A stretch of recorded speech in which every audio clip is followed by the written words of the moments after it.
Tchau. Tchau, Alexandre. Com Deus. Obrigado, Antônio. Bom, boa noite a todos e todas. Nós continuamos com o nosso estudo sobre a mediunidade e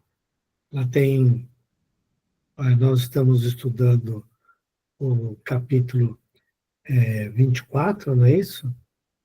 Que trata da identidade dos espíritos.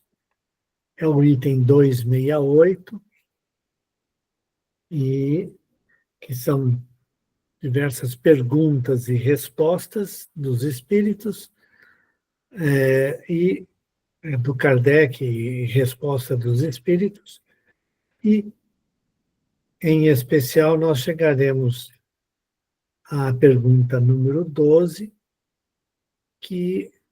a qual o Emmanuel faz menção na lição número 45 do livro Seara dos Médiuns, não é? E é o item 268 do livro dos Médiuns, e a pergunta número 12 deste item.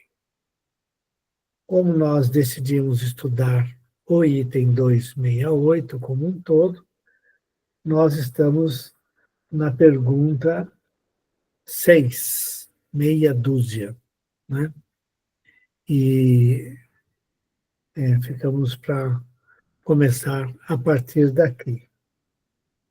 Então, a gente lembra, né, que nesse capítulo, Kardec faz diversas perguntas, não somente sobre a identidade dos espíritos, mas os efeitos, se um é de um tipo ou de outro, quem responde, como responde, e, e todos os aspectos possíveis que nos levem, né, a, vamos dizer assim, a um entendimento de quem são os espíritos que se comunicam conosco. E o quanto que isso tem a ver com quem, não somente o médium, né, que serve de intermediário entre nós e os espíritos comunicantes, né, mas também conosco, que estamos lendo ou assistindo a uma reunião mediúnica e o espírito se comunica e fala alguma coisa, né? Então, é muito importante este conhecimento. Nós paramos, então, na pergunta número 6, e eu queria saber, primeiro, a Elisete está aí? Segundo, se ela estiver, ela pode ler para mim? Eu estou, sim. Está indo e voltando. Não sei por quê. Vamos lá. Questão 6. Por que os espíritos comunicantes tomam com tanta frequência o nome dos santos? Os espíritos comunicantes se identificam com os hábitos daqueles a quem se dirigem e adotam os nomes mais apropriados a causar forte impressão nos homens, de acordo com as crenças destes. É bastante interessante a pergunta e a resposta, né?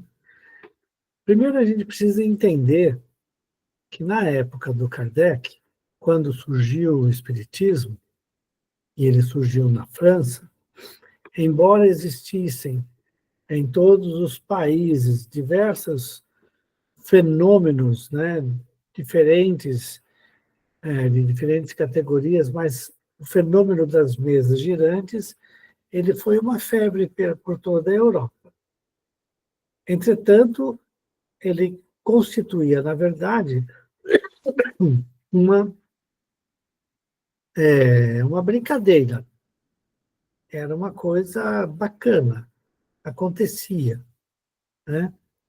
E o Kardec foi instado a estudar esse fenômeno, e depois de um certo tempo ele acabou estudando, e e verificando nas perguntas e respostas de outros grupos que já tinham feito algumas observações mais sérias, né, ele então passou a estudar o fenômeno. Mas a França, né, era um país essencialmente católico, em todos os sentidos do catolicismo mais forte, né? E é bastante importante também lembrar que, embora o Napoleão tenha, e também, na verdade, a Revolução Francesa, né, tenha atacado as bases, né, católicas de todas as formas, de toda forma, atacado as igrejas, né, teve vários padres e freiras, né, foram exterminados, foram mortos, né? Eles queriam acabar completamente com a religião. E a religião dominante, obviamente, era o catolicismo. Mas com a vinda do, do Napoleão e aos poucos, todo aquele fenômeno, né, de anticatolicismo, aos poucos foi arrefecendo, e em meados do século XIX, o catolicismo era bastante forte. Tanto é que, se nós estudarmos, né, o livro, tanto O Céu e o Inferno, quanto o livro O Evangelho segundo o Espiritismo, nós vamos ver bastante forte a presença da visão católica, né, a questão do pecado, a questão da punição. Alguém deixou o microfone aberto, e talvez fosse o caso de fechar. Então, é bastante importante entender este contexto. E o povo francês, por ser católico, né, tinha os seus santos devotos. Eles um gostavam de São Pedro, outro de São João, e assim por diante. Todos os santos, né, eram cultuados pelos franceses, naturalmente.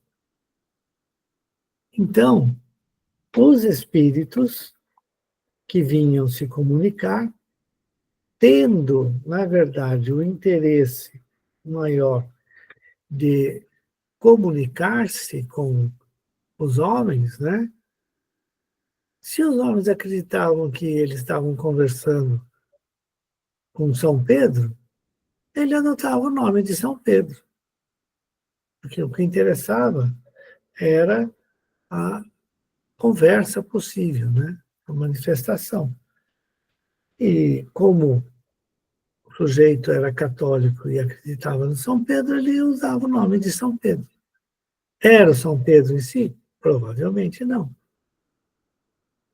Mas era bastante comum que isso se fizesse. E se nós pensarmos, né, hoje em dia ainda existe isso. Quantas e quantas pessoas não gostariam de ser os médiuns, né, ter por guia o São Pedro, por exemplo, né? Ou São Paulo. Acontece isso. A gente ainda tem essas, vamos dizer assim, expectativas, né? Mas nós, espíritas, após o estudo todo que fizemos, vemos que não há absolutamente nenhuma necessidade, nem mesmo de sabermos o nome do nosso guia espiritual. Não precisamos saber. Nós conseguimos identificá-lo, não é? Por meio dos fluidos que ele nos traz quando se aproxima de nós, da forma de falar, o seu pensamento muito bem definido, né? De forma que nós conseguiríamos, em princípio, saber se um determinado espírito que se apresenta como sendo o nosso guia espiritual é ele mesmo ou não, né? E isso é importante lembrar sempre que é o próprio médium que tem que decidir-se nessa direção. Ele precisa saber, né? Muito bem. Precisa ter um nome? Não precisa. Pode chamar ele de guia espiritual? Pode. Quer chamar ele de João? Chama. Ele vai se apresentar como João para você. Se isso faz importância. Se isso tem, desculpa, importância, né? Muito bem. Então, a resposta dos espíritos aqui é que, como eles querem se comunicar, e nós, por hábito, nos identificamos com um santo ou com outro, ele assume o nome de um santo. Vamos ver a pergunta seguinte, e depois a gente, se tiver dúvida, a gente volta. Quando evocados, os espíritos superiores vêm sempre em pessoa ou, como supõem algumas pessoas, se fazem representar por mandatários incumbidos de lhe transmitir os pensamentos? Por que não virão em pessoa se o podem? Se, entretanto, o espírito evocado não pode vir, o que se apresenta é forçosamente um mandatário. Muito bem. Então, veja, digamos que nós estamos entendendo que São Paulo é um espírito superior. E aí, a gente chama esse espírito superior. Se São Paulo estiver muito ocupado lá no plano espiritual e não pode vir para falar conosco, né? Ele pode mandar um mandatário. Quem é esse mandatário? Mandatário. O que quer dizer um mandatário? Ele traduz, ele se identifica com aquele que o enviou. Ele adota os mesmos pensamentos, os mesmos sentimentos, é um discípulo dileto de quem o indicou para representá-lo. Portanto, né, é um espírito que tem todas as condições de responder a nós encarnados às questões que fizermos, como se estivéssemos nos dirigindo, né, a um determinado espírito superior, e que não é ele que está ali. Então, nós precisamos entender, e isso daí é um ponto, inclusive, né, que nos leva a uma questão lá para frente sobre a mediunidade, né, paga. Né? Você nunca tem a certeza absoluta de que o espírito evocado por você está em condições de vir ou não. Se for, se eu receber por permitir a comunicação, ser um médium intermediário aí de uma comunicação entre o pai da pessoa que está me pagando, que já faleceu, e essa pessoa, certo? Eu tenho que fazer jus ao pagamento. É um negócio que foi feito. Eu vendi a ideia de que eu posso chamar determinado espírito. Recebi por isso, fui pago. Portanto, eu tenho que entregar. E se, né, esse espírito que foi evocado não estiver em condições de vir, já estiver reencarnado em plena vigília e assim por diante. Ele não pode se comunicar. Aí você inventa, vai cometer uma fraude, vai devolver o dinheiro, né? Então, são perguntas importantes que, se nós transportarmos agora para essa questão 7, mas entendendo que o espírito evocado é um espírito superior e que nós sabemos que os espíritos superiores não se, não se apegam, não aceitam, né, negociatas em seu nome, né? Então, nós estamos falando de espíritos superiores mesmo, e se eles estiverem ocupados, eles vão mandar alguém. Simples assim, certo? Agora, se eles puderem, eles virão e nos darão sua mensagem, né? E isso é absolutamente razoável. Comentários? Discussão? Nenhuma? Então vamos em frente. Pergunta 8. Esse mandatário é sempre suficientemente esclarecido para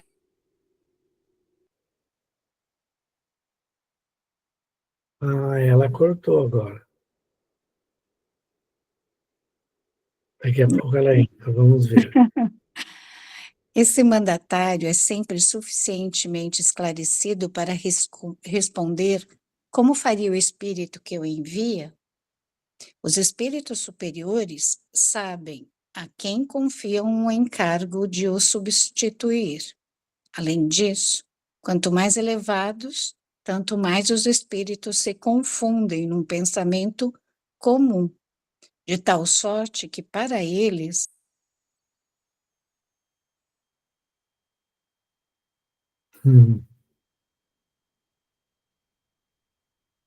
E nós vamos mudar. A Elisete caiu. Daqui a ele pouco ela volta. volta, mas acho que ele vai deixando outros, não é? Acho que o Não, Antônio pode. Você tá em duas telinhas, igual da outra vez. Eu Você acho que ele, aparece. Será que não é isso? porque ele fala voltar, eu ponho voltar, mas aí ele parece, ele faz outra tela, acho que pode ser isso, né, que dá essa. Não. não sei como que funciona, não. Mas, tudo bem, você está agora aí? Vamos lá. Respondendo, né, se o mandatário é suficientemente esclarecido, como faria o espírito invocado.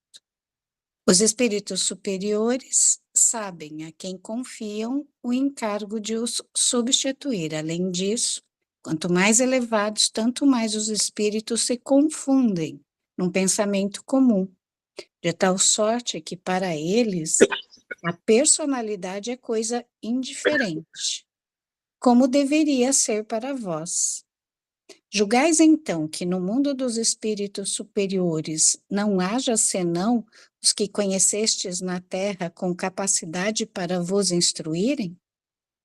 Sois de tal modo levados a considerar-vos como os modelos do universo, que sempre supondes nada mais haver fora do vosso mundo. Em verdade, vos assemelhais a esses selvagens, que nunca tendo saído da ilha em que habitam, creem que o mundo não vai além dela. Barbaridade, hein? Que resposta. Muito bem. Então, deixando de lado o puxão de orelha, né, nesse primeiro momento aqui, né, a coisa mais lógica, né, vamos pensar em nós. Nós estamos estudando essas coisas, já lemos bastante, já fizemos bastante conhecimento. Temos bastante conhecimento. De uma certa maneira, pensamos do mesmo modo. E aí, chega alguém lá no cantinho para conhecer, certo? E pergunta alguma coisa, e qualquer um de nós, em princípio, tem condições de responder à luz da doutrina ao questionamento feito. Por quê? Porque temos um pensamento comum, pensamos da mesma forma.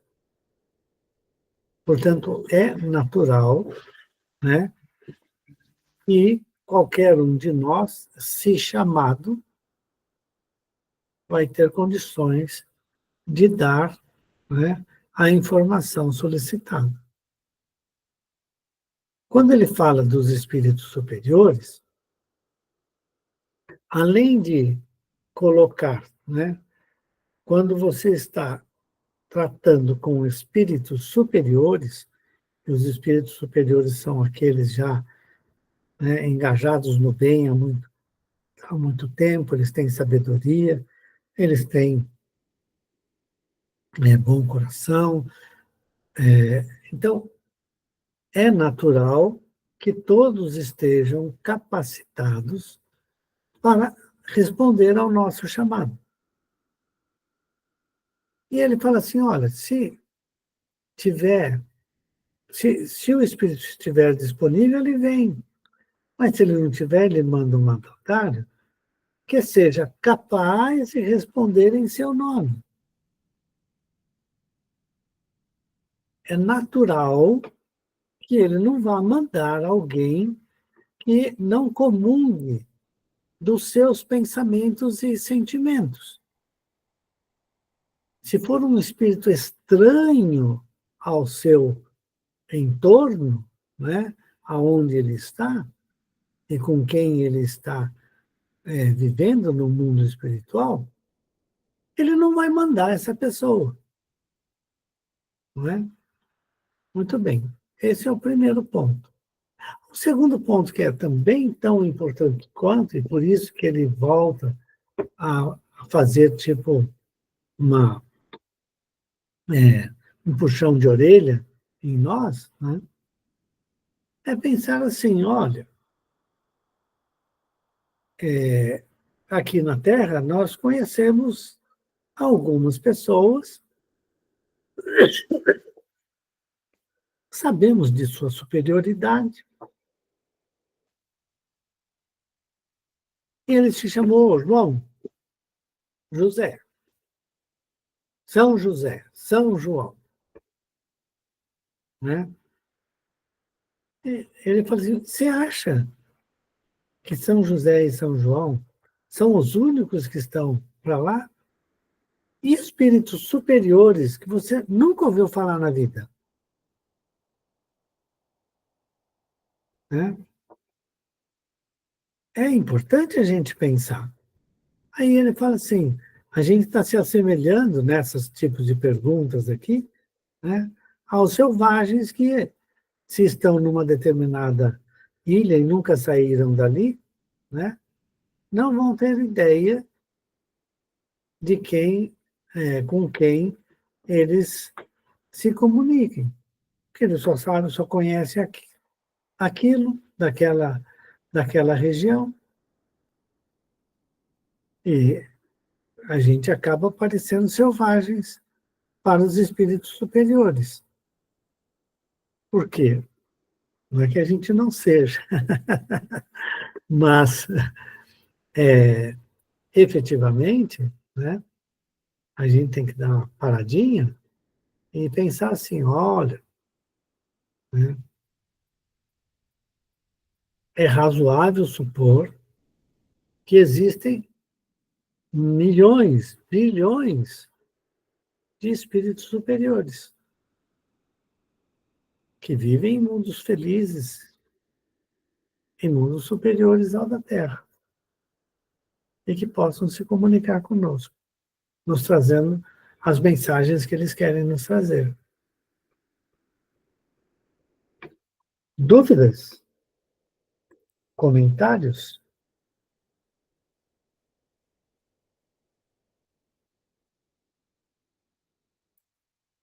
Nada. Muito que bem. Então vamos para a pergunta número 9. Compreendemos que seja assim quando se trate de um ensino sério. Mas como os espíritos superiores permitem que os outros, de baixo escalão, adotem nomes respeitáveis para introduzirem os homens ao erro por meio de máximas não raro perversas, não é com a permissão dos espíritos superiores que os espíritos de baixo escalão fazem isso. O mesmo não se dá entre vós? Os que assim enganam os homens serão punidos, ficais certos. E a punição deles será proporcional à gravidade da impostura. Aliás, se não fosseis imperfeitos, não teríeis em torno de vós senão espíritos bons. Se sois enganados, não vos deveis queixar senão de vós mesmos. Deus permite que assim aconteça para experimentar a vossa perseverança e o vosso discernimento, e para vos ensinar a distinguir a verdade do erro. Se não o fazeis, é que não estáis bastante elevados e precisais ainda das lições da experiência. Muito bem. Então, é uma pergunta importante do Kardec, né? Que tem uma resposta bastante dura, novamente. Então, vamos lá. A comunicação dos espíritos ocorre com os médiuns de todas as categorias. Da mesma maneira que entre os homens existem os homens sérios e existem os charlatães, né?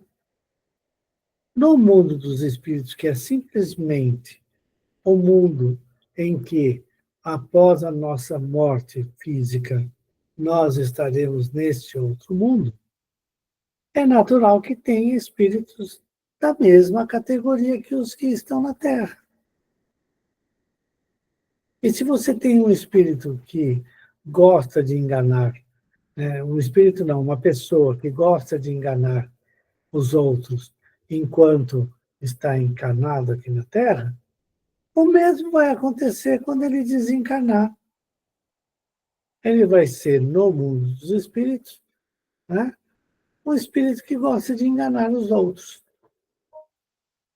Vai ter consequências, né?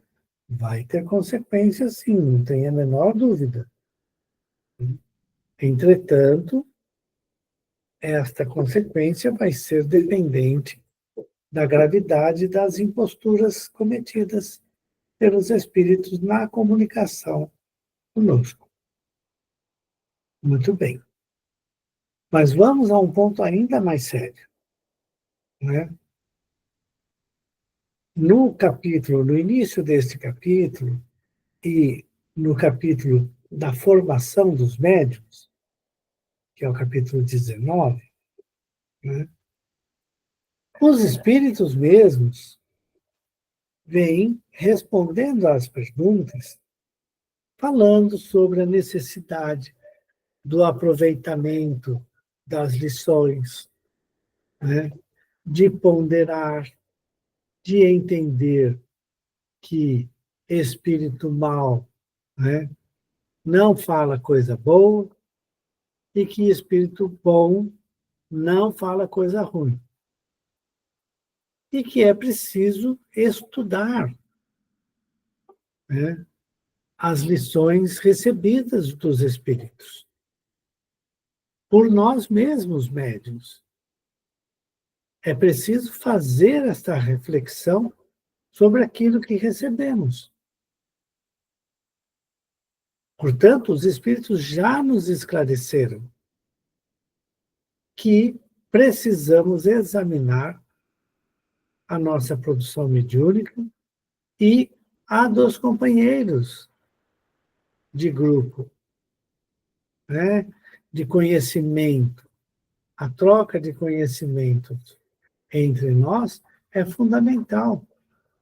E vamos naturalmente distinguir o bom do mal. E aí ele vem e fala assim, olha, ao invés de você ficar, né, reclamando, né, que os espíritos estão tomando nomes de santos e eles não são esses santos, né, a gente tem que olhar para nós e para os médiuns, né, que permitem que isso aconteça, e falar assim, você leu, você estudou a sua produção mediúnica? Ela tem alguma coisa que vai contra o Evangelho de Jesus? Se tiver lá qualquer coisinha, joga fora. Porque espírito superior não vai trazer nenhuma mensagem, né, que coloque em dúvida os ensinamentos de Jesus e a sua aplicação no progresso da humanidade. Então, cabe a nós, né, realizarmos este filtro, né, porque, no final das contas, nós precisamos filtrar o que recebemos. Nós precisamos ter clareza de que temos parte integrante, somos parte integrante do mecanismo da mediunidade, da comunicação dos espíritos para conosco. Somos tão responsáveis quanto o espírito que está se comunicando no conteúdo. E o médium precisa adotar, né, medidas capazes de minimizar os erros cometidos, né, pelos espíritos por seu intermédio.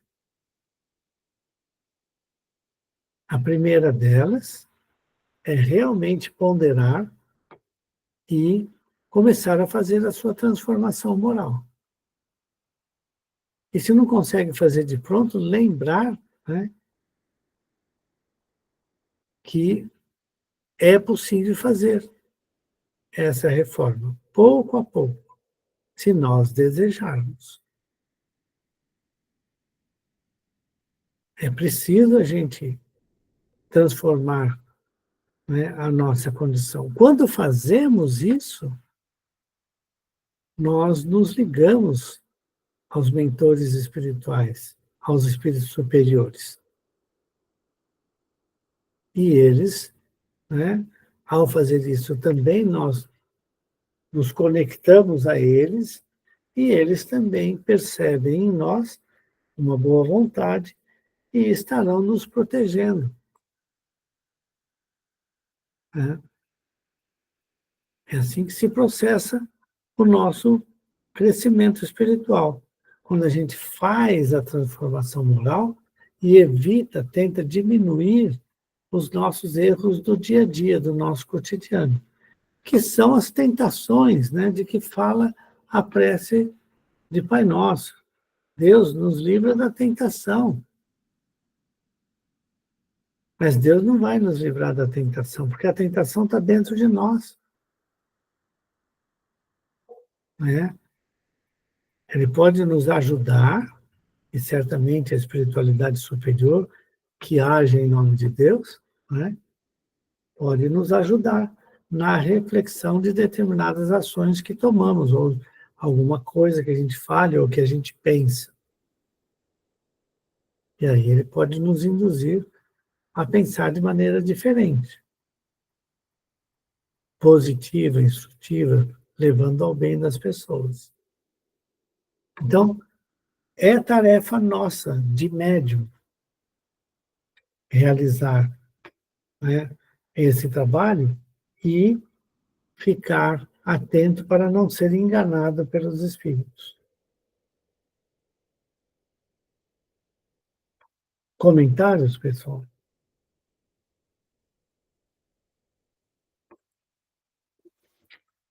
Não tendo, nós vamos em frente. Olha, pode ser que eu tenha que sair, dar uma saidinha rápida, se o Bruno buzinar ali no portão, porque eu tenho que correr lá, que a Clarissa foi trabalhar, e ela tem um gatinho fujão, que é o Pipoca.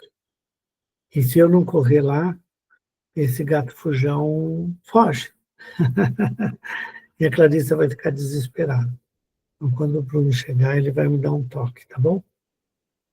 Só estou avisando. Vou falar assim, volto já já. E saio correndo. Depois eu volto. 1000 perdões, mas eu preciso agir aqui em nome da paz doméstica. Vamos em frente, então? Alguém tem alguma coisa a comentar? Não? Vamos lá. Questão 10. Os espíritos pouco adiantados, porém animados de boas intenções e do desejo de progredir, não são às vezes designados para substituir um espírito superior a fim de que tenham oportunidade de se exercitarem no ensino de seus irmãos? Nunca, nos grandes centros, quero dizer, nos centros espíritas sérios e quando se trate de ministrar o ensinamento geral. Os que aí se apresentam agem por sua própria conta, para, como dizeis, se exercitarem. É por isso que suas comunicações, ainda que boas, trazem sempre a marca da inferioridade deles. São designados apenas para as comunicações de pouca importância e para as quais se podem chamar pessoais. Muito bem. Veja, você não pode chamar uma criança para dar uma aula sobre matemática superior. Mesmo que ela queira aparecer lá na frente, treinar a oratória de ensino de matemática, tudo, ela não pode fazer isso.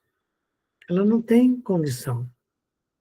Então, os espíritos superiores nunca, essa é a palavra mais forte que ele usa ali logo no início, ele nunca vai colocar para falar em seu nome, né, um espírito inferior que não conhece, que não sabe. Se a gente estiver falando de mensagens instrutivas, você não pode prescindir que essa mensagem instrutiva venha de um espírito superior. Quando o Emmanuel começou a trabalhar com o Chico, o espírito de Emmanuel foi um espírito que participou da codificação do espiritismo. Tem mensagens dele no Evangelho segundo o Espiritismo. Né? Então, ele é um espírito bastante adiantado. Poderíamos dizer um espírito superior. E trabalhou numa época importante. E aí ele vem numa sequência depois trabalhar com Chico Xavier, trazendo esses estudos, né, que vocês têm feito aí às 7 horas, né, e outros livros da série André Luiz e outros livros do Emmanuel que são fantásticos. Nós nos identificamos com o pensamento do Emmanuel. Nós conseguimos perceber. Isso vem do Emmanuel, quase sempre.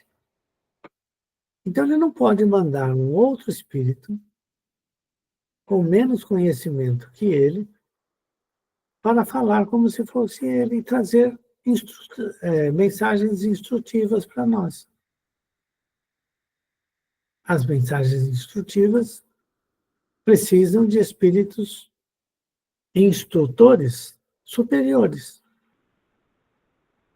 que sejam capazes, né, de nos instruir.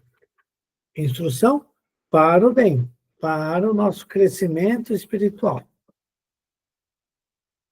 Agora ele fala assim, bom, mas você pode ter, e quando ele fala assim, nunca nos grandes centros, né, é dizer assim, você imagina Paris, né, que tinha a Sociedade de Estudos, Sociedade Parisiense de Estudos Psíquicos, né, ou, espíritos, né, e só um segundinho.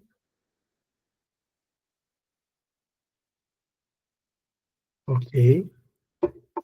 E aí, ali sempre vai ter, a partir de um determinado momento, né, médiuns muito bem capacitados para, né, nos trazer instruções para nós. Já nos centros menores, em que se está começando no desenvolvimento mediúnico, que acontecia isso muito na época do Kardec, né? Os médiuns não eram desenvolvidos o suficiente para terem, né, para serem capazes de receber dos espíritos superiores ensinamentos.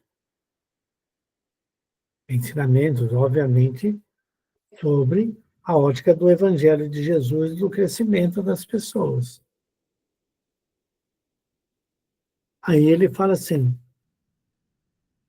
tanto num quanto no outro, você pode ter espíritos que, não trazendo ensinamentos de cunho superior, eles são bons, sem muito conhecimento, certo?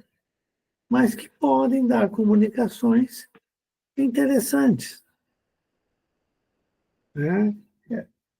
É, é, informações, né, que, de uma certa forma, vão trazer alguma informação para nós, mas no nível deles.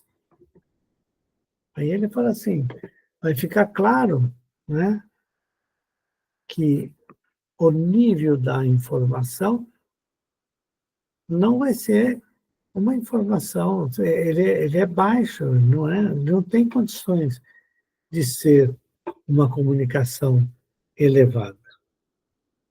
Esse é o ponto, né? Então, o Kardec, ele faz a pergunta e a resposta dos espíritos é muito clara. Certo? Vamos trazer para os nossos trabalhos mediúnicos. As mensagens dos espíritos são instrutivas? Bom, elas trazem ensinamento para todos nós? Trazem. A situação em que se encontra um determinado espírito, né, às vezes de desespero, às vezes de ódio, disso, daquilo, demonstram a sua inferioridade moral ainda. Né? Mas não deixam de nos trazer informação. Por que que ele tem aquele ódio no coração? E aí vem o contexto da história, em que, na conversa, dialogando com o espírito, o esclarecedor vai conseguir, né, trazer, pelo menos para aquelas pessoas que estão próximas, um ensinamento. Olha, tá vendo? Se a gente fizer dessa maneira aqui, ó, pode dar uma consequência nefasta lá na frente. Isso é instrutivo? É. Agora, é instrutivo de modo geral para todo mundo? Olha, como que vai ser numa comunicação assim? Não vai ser desse jeito. Você precisa vir no Emmanuel, elaborar um texto sobre o assunto e mostrar as consequências, né, das nossas ações. Então, é importante a gente ter na cabeça que todas as comunicações podem ocorrer, sim, mas nem todas são destrutivas e muitas vezes receberemos comunicações, né, de espíritos que não são elevados. É isso. Comentário? Dúvidas? Tá bom. Então vamos. Questão 11. As comunicações espíritas ridículas são às vezes entremeadas de excelentes máximas. Como conciliar esta anomalia, que parece indicar a presença simultânea de espíritos bons e maus? Os espíritos maus ou levianos também se metem a enunciar sentenças sem lhes perceberem bem o alcance ou a significação. Entre vós, serão apenas homens superiores que as enunciam? Não, os espíritos bons e os maus não andam juntos.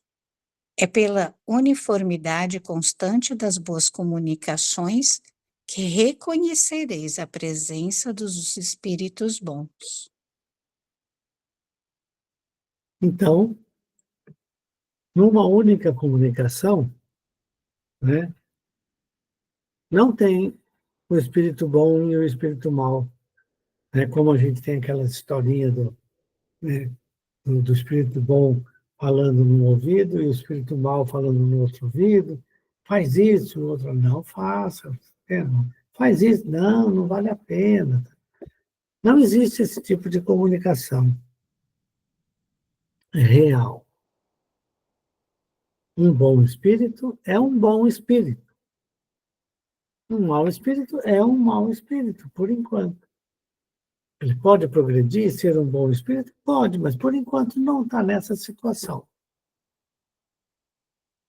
Ele pode tomar o nome de um santo para escrever? Pode. Ele pode colocar algumas máximas importantes? Claro, a gente ouve o tempo inteiro, né? Por exemplo, eu recebi uma da minha irmã que diz assim: se você ficar chorando porque perdeu, né, o nascimento do sol, né, as suas lágrimas também podem impedir você de ver as estrelas, né? Olha que pensamento mais interessante, não é assim? Sou eu capaz de elaborar uma coisa dessas?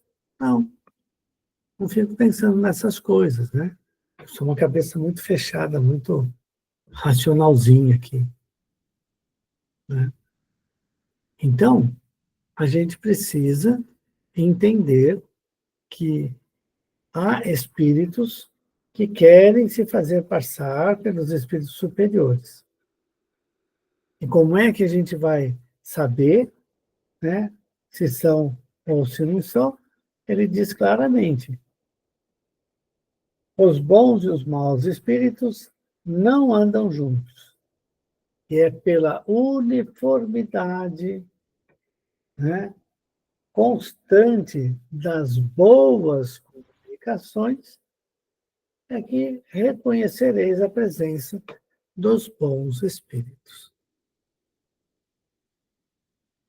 E é por isso que nós precisamos fazer a análise das comunicações que recebemos.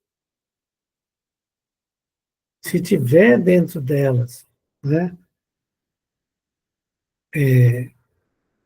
palavras bonitas e tudo, mas que, num determinado momento, né, dá uma instigada para a calúnia, né, para ser sarcástico, e assim, no texto da mensagem, joga fora essa mensagem. Porque espírito bom, espírito superior, não vai fazer esse tipo de coisa numa mensagem passada a nós. Não vai. Então, a gente vai analisando e tendo a capacidade, a bênção, né, de estarmos sempre preparados, sempre prontos, né, para fazer o bem, de tal forma que os bons espíritos estão sempre dando boas comunicações. E aí a gente tem menos chance de ser enganado pelos espíritos zombeteiros e levianos. Certo? Chegamos à pergunta número 12, que é o do livro Seara dos Médiuns, quando o Emmanuel, então, aponta, né, a pergunta número 12, relacionado com aquela mensagem que ele fala, né? Primeiro, atacando a questão da escravidão, né?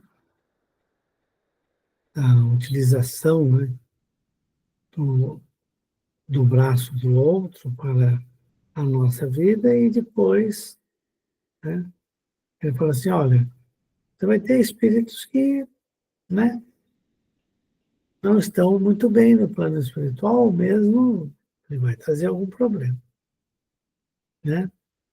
Então vamos lá, pergunta número 12.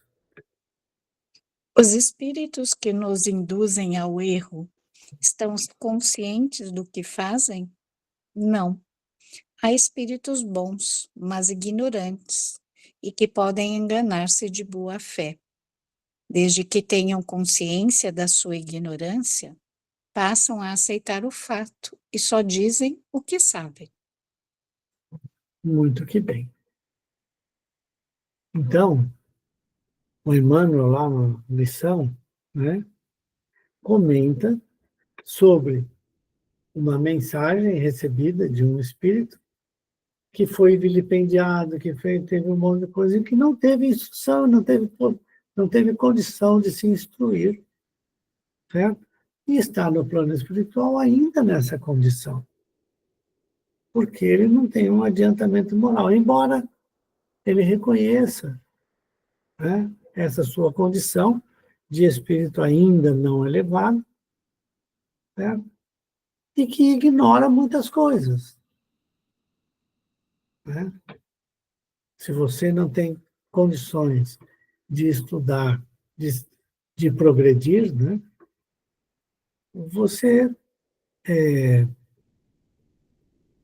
não tem conhecimento suficiente para falar sobre determinados assuntos. É simplesmente isso. Então, ele não está falando sobre uma determinada coisa, sobre o seu ponto de vista, certo? Que não necessariamente condiz com a verdade, né? Mas esse é o estado dele atual de conhecimento, de progresso espiritual. Essa é a sua condição, né? E se ele reconhece essa condição, ele, bom, é sobre isso que eu sei falar. Até aqui é isso. Eu não conheço tudo, né? Embora seja um bom espírito, não um espírito, desculpa, um espírito bom, e não o bom espírito como nós colocamos aqui nos nossos estudos, né? O espírito bom é aquele que é espírito bom de coração, gosta de ajudar os outros, fala sempre em conciliação, em amor ao próximo, parará, parará, parará, fala um monte de coisa, porque é da índole dele. Mas ele ainda não conseguiu conhecimento, né, suficiente para dissertar sobre qualquer assunto que não seja, né, aqueles do coração, para o qual, com certeza, ele tem condições de fazer, de dar uma comunicação boa, porque ele traz bondade no coração, certo? Mas, se ele não tem esse conhecimento, ele fala, meu conhecimento chega até aqui. E ninguém é enganado por causa disso. Né?